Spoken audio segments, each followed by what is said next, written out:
سعودی عرب کے ایک بہت ہی پیارے مفسر شیخ عبدالرحمن سعدی فوت ہو چکے ہیں مدتوں سے، لیکن بہت ہی شاندار تفسیر والے، عربی میں بھی ہے اور اس کا الحمدللہ اردو میں بھی ترجمہ چھپا۔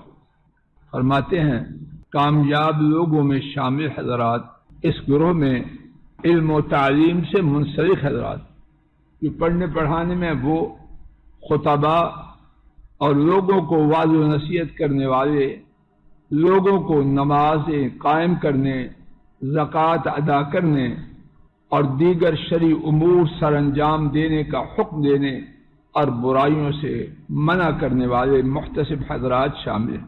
ہر وہ شخص جو دعوت خیر دے، خواہ اس کی دعوت عام لوگوں کے لیے ہو یا خاص لوگوں کے لیے، اپنی بیوی سے خیر کی بات کر رہا ہے، بیوی خاوند سے کر رہی ہے، بیٹے سے کر رہا ہے، بیٹا باپ سے کر رہا ہے، دین کی دعوت ہے، اس کی نصیحت عام ہو یا خاص اس آیت کریمہ میں داخل ہے۔ بات واضح ہو رہی ہے۔ اور میرے گمان کے مطابق بے دینی کے عام ہونے اس کے اسباب ہیں، اور ان میں سے ایک بڑا سبب یہ ہے کہ ہم اس بات کو چھوڑ چکے ہیں۔ دعوت الخیر کا نعرہ، امر بالمعروف اور نہی عن المنکر کی پکار بہت سی جگہوں میں مٹ چکی ہے۔ پورا دن رات بلکہ ہفتے گزر جاتے ہیں، کوئی دین کی دعوت کی بات نہیں، کوئی امر بالمعروف نہیں، کوئی نہی عن المنکر نہیں، تو گھروں میں خیر کہاں سے آئے؟ اللہ کے لیے اس پڑھنے کو سننے کو اپنے لیے مفید بنائیں، نئے سرے سے اپنے گھروں میں زندگی کا آغاز کریں، انشاءاللہ میں آپ دیکھیں گے کہ خیر آئے۔ کامیابی کے لیے ایک شرط کیا ہے؟ دین کی دعوت دے۔ والمؤمنون والمؤمنات، اور ایمان والے مرد اور ایمان والی عورتیں ہیں۔ یہ ایمان والے بس شاہ صاحب ہیں، اور ایمان والی عورتیں صرف شاہ صاحب کے گھر والے ہیں، ہمارا کوئی حصہ نہیں اس میں۔ اپنے بارے میں کیوں بدبختی کا سرٹیفکیٹ جاری کرتے ہیں؟ انشاءاللہ ہم نے بھی بننا ہے۔ اور ایمان والے مرد اور ایمان والی عورتیں بعضهم اولیاء بعض، وہ ایک دوسرے کے معاون ہیں، مددگار ہیں، دوست ہیں۔ کیا کرتے ہیں؟ یامرون بالمعروف، وہ نیکی کا حکم دیتے ہیں۔ کون؟ مولوی صاحب، شاہ صاحب، میں نہیں ماننا والا بننا چاہتا، آپ نہیں بننا چاہتے، میرے گھر والے اور آپ کے گھر والے کیا ایماندار عورتوں میں شامل نہیں ہونا چاہتے؟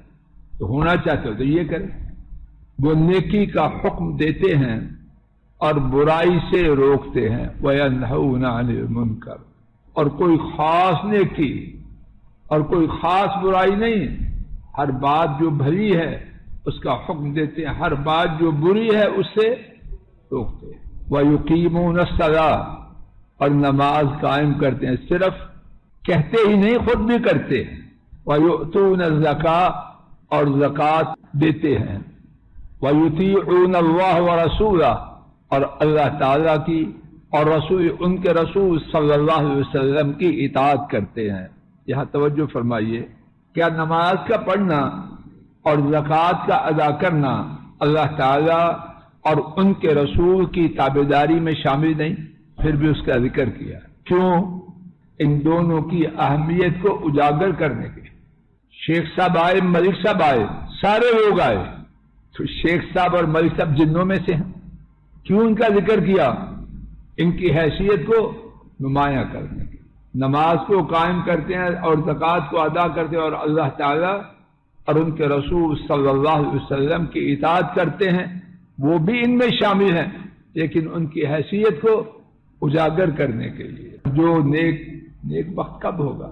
جو نماز اور زکوٰۃ کا یا دونوں میں سے ایک کا چور ہے، اس کا اللہ کی اطاعت اور اللہ کے رسول کی فرما برداری کا دعویٰ کرنا، اس کی کیا حیثیت؟ پڑھنے اور سننے والے کی باتیں ہوں گی تو اس کے بعد کیا ہے؟ سَيَرْحَمُهُمُ اللَّهُ۔